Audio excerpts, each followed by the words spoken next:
Welcome to our channel. In today's video, we're going to explore a fascinating topic: the origin of the Chinese people according to the Bible. The Bible has been the cornerstone of many discussions about human history and the development of civilizations. But what does it say about the origins of the Chinese people? Can we trace their lineage back to the biblical narrative of the Tower of Babel, Noah's descendants, and the dispersion of nations? Grab your Bible and let's dive into this intriguing exploration. Before we proceed, please click the subscribe button below to join this community. The Bible's narrative of human origin begins in Genesis, where we find the creation of Adam and Eve, the first humans, Genesis 1:26-27. According to the Bible, all of humanity descended from this first pair, but after the flood it was Noah and his three sons, Shem, Ham, and Japheth, who repopulated the earth, Genesis 9:18-19. In Genesis 10, often referred to as the Table of Nations, we see the genealogy of Noah's sons, outlining the origins of various peoples and nations. However, the Bible doesn't explicitly mention the Chinese or East Asian peoples. So how do we trace the Chinese lineage in this biblical context? This leads us to the story of the Tower of Babel. In Genesis 11, we find the story of the Tower of Babel. After the flood, humanity united under a single language and settled in the land of Shinar. There they decided to build a city with a tower that would reach the heavens, to make a name for themselves and prevent their dispersion across the earth. Genesis 11:1-4. However, this act of defiance against God's command to fill the earth, Genesis 9:1, led to divine intervention. God confused their language, causing them to stop building the city and to scatter across the earth, Genesis 11:5-9. This event, known as the dispersion at Babel, is crucial in understanding the origin of different nations and languages, including the potential origin of the Chinese people. The Bible mentions that the descendants of Noah's sons were spread across the earth, forming various nations. While the text does not specifically identify the Chinese people, scholars have speculated that they might be descended from either the line of Shem or Japheth. Let's explore these possibilities. Shem, the eldest son of Noah, is traditionally considered the ancestor of the Semitic peoples, including the Jews, Arabs, and other Middle Eastern nations. Genesis 10:22-31 lists Shem's descendants, who primarily settled in the Middle East and parts of Asia. One of Shem's sons, Elam, is often associated with the Elamites, an ancient civilization in what is now southwestern Iran. Another son, Aram, is considered the ancestor of the Arameans, modern-day Syrians. Some scholars have suggested that the descendants of Shem might have migrated further east, possibly giving rise to the Asian populations, including the Chinese. This theory, while intriguing, lacks direct biblical evidence and relies heavily on historical and linguistic connections. Japheth, Noah's youngest son, is often considered the progenitor of the Indo-European peoples. Genesis 10:2-5 lists the sons of Japheth, who are traditionally associated with the peoples of Europe and parts of Asia. Of particular interest is Japheth's son, Gomer, whose descendants are believed to have settled in the regions north of the Black Sea, possibly migrating into Central Asia.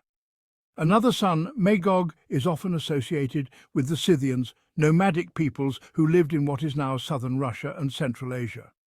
Some biblical scholars and historians propose that the East Asian peoples, including the Chinese, might be descendants of Japheth, particularly through the lines of Gomer or Magog.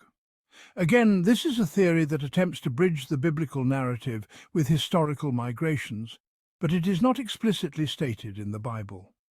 When examining the origin of the Chinese people through the lens of the Bible, it's important to consider the historical and cultural context of ancient China. The Bible was written in the context of the Near East, and its narrative focuses primarily on the peoples and nations within that region. Ancient Chinese civilization emerged independently along the Yellow River, with the earliest dynasties such as the Xia and Shang, dating back to around 2100 BC.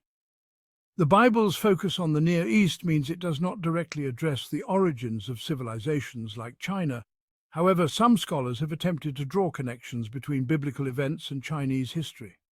One such theory suggests that the legendary Chinese emperor Fu Xi, who is said to have ruled around 2852 BC, could be a distant memory of Noah or one of his descendants. This theory, while speculative, highlights the desire to find common ground between biblical and Chinese traditions. Additionally, the ancient Chinese concept of heaven, or Tian, as a supreme deity, has been compared to the biblical understanding of God. Some scholars suggest that this could indicate an ancient, shared knowledge of a singular creator, which was later lost or transformed in Chinese religious traditions. Some proponents of the idea that the Chinese people are connected to the biblical narrative point to linguistic and symbolic connections. One popular theory involves the ancient Chinese script, which is rich in symbolic meanings. For example, the Chinese character for boat, chuan, is composed of three parts: a vessel, zhou, the number 8, ba, and a mouth or person, ku. Some argue that this could symbolize the 8 people, Noah, his wife, their 3 sons and their wives, who were saved in the ark, as described in Genesis 7:13. Another example is the character for righteousness, yai, which is composed of the characters for lamb, yang, and I or me, wo, which some interpret as reflecting the concept of sacrificial atonement found in the Bible. These linguistic connections are fascinating but are open to interpretation and should be approached with caution. While the Bible does not explicitly mention the Chinese people, its message is clear. All humanity shares a common origin and is part of God's plan. Acts 17:26 states, "From one man he made all the nations, that they should inhabit the whole earth, and he marked out their appointed times in history and the boundaries of their lands." This verse reinforces the idea that all people, regardless of their specific lineage or nation, are part of God's creation and purpose. The Bible's focus is not on detailing every nation's origin, but on conveying the message of salvation and the unity of humanity under God. The Great Commission in Matthew 28:19-20 further emphasizes this by instructing Jesus' followers to make disciples of all nations, spreading the message of the gospel to every corner of the earth, including China. The origin of the Chinese people, according to the Bible, is not explicitly detailed, but through careful study and interpretation, we can explore potential connections to the biblical narrative. Whether through the descendants of Shem or Japheth, or through historical and symbolic parallels, the Bible's message remains relevant to all nations and peoples. Ultimately, the Bible reminds us of our shared humanity and the universal need for redemption through Christ.